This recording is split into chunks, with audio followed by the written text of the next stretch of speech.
Welcome to this update video. Now it's been 3 days since I made the last one. There wasn't much of a need. Norbert became a hurricane, and while it's not a whole lot has changed until now, I'm probably going to make another video today either way, but now we have a rapidly intensifying Hurricane Norbert off the west coast of Baja, and the latest ancient advisory, the full advisory at 21 Zulu time gave the system an intensity of 80 knots, which has been steady for the past day or so. Since then, however, the system began to bomb out, began to rapidly intensify, starting to go up the low-defined eye quickly.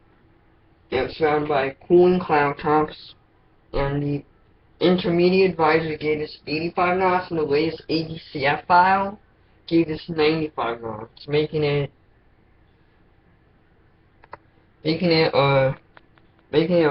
given that both SAP, TFB, and and adjusted AT values are all of a major hurricane intensity now, I see no reason why the ANC will not go with 100, not 100, or even 105 knots. It's really all of a sudden, once it hit this area of low wind chill, which I did not expect to hit, I knew it was possible it still moved a little bit east than expected, and move into this area over 28 to 30 degrees, 29 to 30 degrees water, sea surface temperatures, and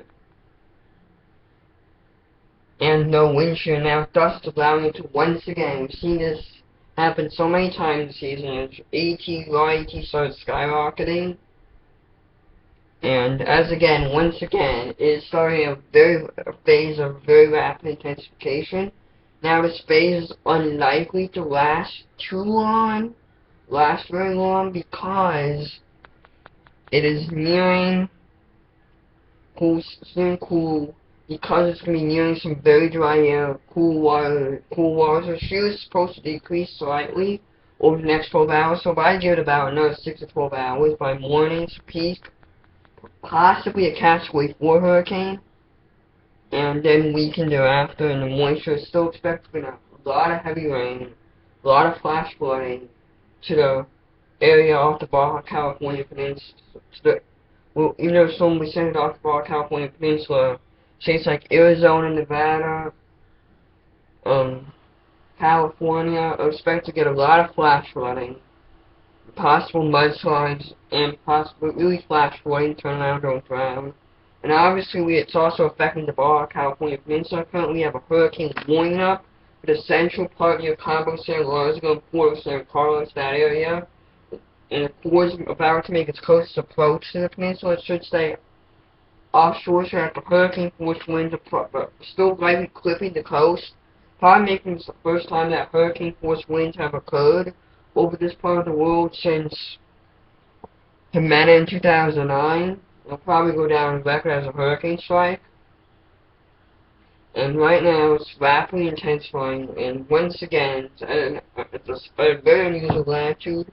Only one hurricane, that was Hurricane Olivia in 1967, achieved major hurricane status at a high latitude. Assuming this becomes a major, and that's it. It's technically not a major currently. Though personally, if it was up to me, I'd go with 100, maybe even 105. If I was feeling bullish. This shear is now threats to Baja, a lot of heavy rain, a lot of wind, some surf throughout Baja Peninsula, and now will be extending up to Southern California again, just after getting battered by surf like 2 weeks ago by Hurricane Mary. Looks like it's once again the bullseye for some really rough surf. Now, how strong can Norbert become?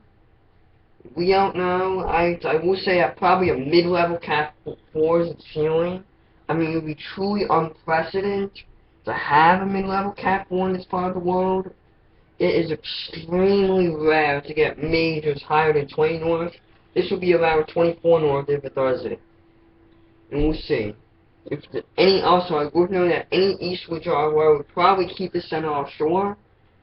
It would, however, move it over warmer waters and keep it away from drier air a little bit longer and into lower wind shear. Now it would allow for a few more hours to intensify further into a and possibly more make a real black hatchway force status. I do not anticipate that.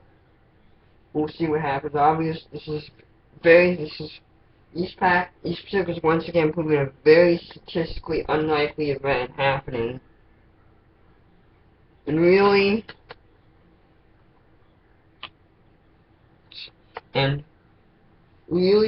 I do really it's a good example of why climatology is overrated is up. Conditions are favorable, hurricanes will form. If they're not, they won't. Obviously, however, this is a pretty serious situation for the residents of the Baja California Peninsula. You do not usually get a system like this intensifying right into their backyard. Right now, it's being enhanced by these very warm ocean temperatures, but the good news is that this part of the world, this part of the Baja California Peninsula is very dry and also very sparsely populated. The additional heavy rain, flooding, hurricane force gusts are likely to continue for the next 12 to 24 hours, then probably subside somewhat as the system weakens and moves slightly away from the coast. In addition, are we moving just west of Manila Bay, and even though there's very warm waters there, and if it does get to Manila Bay, I will not rule out if possibly the system does make landfall as a major, but I do not anticipate to make landfall at least within the next 3 days. Then after that, there's some spread in the guidance, and it's possible the storm can accelerate rather than what the ancient and the Euro and the UFMAT are currently showing, which has it stalling offshore. I think that's more realistic, but I will not discount the JFS scenario. If that would induce a possibility of a tropical storm making landfall along the northern Baja California Peninsula, even Southern California. I'm getting a little ahead of ourselves. I do not think, but currently, however, I'm in a good agreement with the ANC right now. But if the next few runs but now the system has intensified further, we don't know, it's more likely to get carried by the upper level winds. Since now we finally have troughing off the west coast of the United States, now could recurve a powerful system like this, rather than having a weaker system which is more likely to meander offshore and stall, and eventually get pushed out, then eventually north once it waits for the next trough to arrive. And we also have another area of interest that we probably need to watch, as models have consistently been showing it, but it's showing it as a weaker system. Probably a weak tropical storm off the west coast of Mexico, like pretty far south, and it's likely to encounter some wind shear and dry air. So I'm not expecting a whole lot, but something worth noting. Anyhow, this will wrap up this video. Bye.